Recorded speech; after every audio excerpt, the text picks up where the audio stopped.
जय हिंद दोस्तों। आज आज का हमारा टॉपिक है पुनर्जागरण। दोस्तों, सबसे पहले हम आपको यह बता दें कि पुनर्जागरण कोई राजनीतिक व धार्मिक आंदोलन नहीं था, बल्कि वह पुनर्जागृति की एक मनोदशा थी। पुनर्जागरण जिसकी शुरुआत इटली से होती है, उसके बाद इसका विस्तार इंग्लैंड, फ्रांस, जर्मनी व अन्य यूरोप के देशों में होता है। पुनर्जागरण को इतिहासकारों ने कुछ अन्य नामों जैसे पुनर्जीवन, पुनर्जन्म, पुनर्जागृति, बौद्धिक चेतना व सांस्कृतिक पुनरुत्थान आदि नामों से भी पुकारा है। पुनर्जागरण को अंग्रेजी भाषा में रिनेशा कहा जाता है। रिनेशा एक फ्रेंच शब्द है जिसका शाब्दिक अर्थ होता है फिर से जागना। इतिहासकार जैकब बुरखाट की किताब civilisation of the Renaissance in Italy, जिसका प्रकाशन सन 1860 में हुआ था, जिसमें पुनर्जागरण विस्तार से व्याख्या की गई है। उस किताब में बताया गया है कि पुनर्जागरण एक लंबी नैतिकता व बौद्धिक जड़ता के बाद अस्तित्व में आया था। यह मानव चेतना के क्षेत्र में एक बड़ा क्रांतिकारी कदम था, जिसमें इटली ने सबसे ज्यादा महत्वपूर्ण भूमिका निभाई थी। इतिहासकारों का यह भी मानना है कि यूरोप का मध्यकाल कोई पूर्ण रूप से अंधकार का युग नहीं था, बल्कि समाज में कुछ ऐसी परिस्थितियां पैदा होने लगी जिसने मनुष्य के अंदर जागृति चेतना भर दी, और उसी चेतना ने पुनर्जागरण को जन्म दिया था।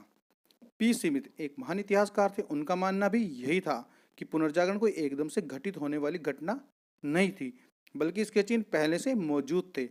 इतिहासकारों ने पुनर्जागरण उदय होने कई कारणों का उल्लेख किया है।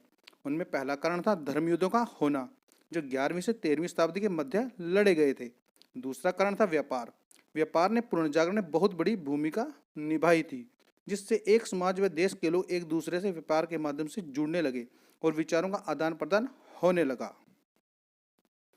तीसरा महत्वपूर्ण कारण था टाइप मशीन का आविष्कार। टाइप मशीन के आने से पहले छपाई बहुत महंगी थी और पुस्तक छपने में समय भी ज़्यादा लगता था। टाइप मशीन के आने के बाद यूरोप के देशों में छापेखाने बड़े पैमाने पर स्थापित होने लग गए और बड़े पैमाने पर किताबें छपने लग गई, जिससे विद्वानों के विचार आम जनता तक पहुंचने लग गए और लोगों में आधुनिक विचारों का उदय होने लगा, जिसने लोगों को पुनर्जागृत करने का काम किया। चौथा कारण था तुर्कों का 1453 ईस्वी में कस्तुनतुनिया पर अधिकार, जिसको हम आज इस्तांबुल के नाम से भी जानते हैं। तुर्कों के कस्तुनतुनिया पर अधिकार के बाद रोमन साम्राज्य का सदैव के लिए पतन हो गया था, जिसके बाद यूरोप में एक नए ज्ञान का उदय होने लगा, जिसे इतिहासकारों ने पुनर्जागरण का नाम दिया था। जय हिंद दोस्तों।